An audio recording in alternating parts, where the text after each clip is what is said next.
அனைவருக்கும் வணக்கம். நான் உங்கள் Melur Varun Gandhi, we the leaders Ponneri சட்டமன்ற தொகுதி.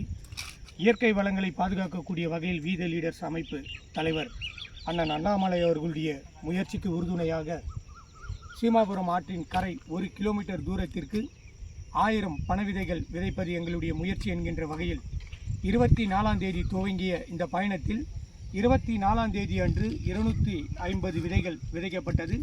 நேற்று 25ஆம் தேதி 150 விதைகள் விதைக்கப்பட்டது. அதன் தொடர்ச்சியாக இன்று 26ஆம் தேதியான இன்று எங்களுடைய வி த லீடர்ஸ் பொன்னேரி சட்டமன்ற தொகுதி நிர்வாகிகளோடு இணைந்து இன்றைய மக்கள் பணியில் நாங்கள் பனவிதைகளை விதைக்கும் முயற்சியில் ஈடுபட்டு கொண்டிருக்கிறோம் என்பதை மகிழ்ச்சியோடு தெரியப்படுத்த கடமைப்பட்டுள்ளோம். நன்றி, வணக்கம்.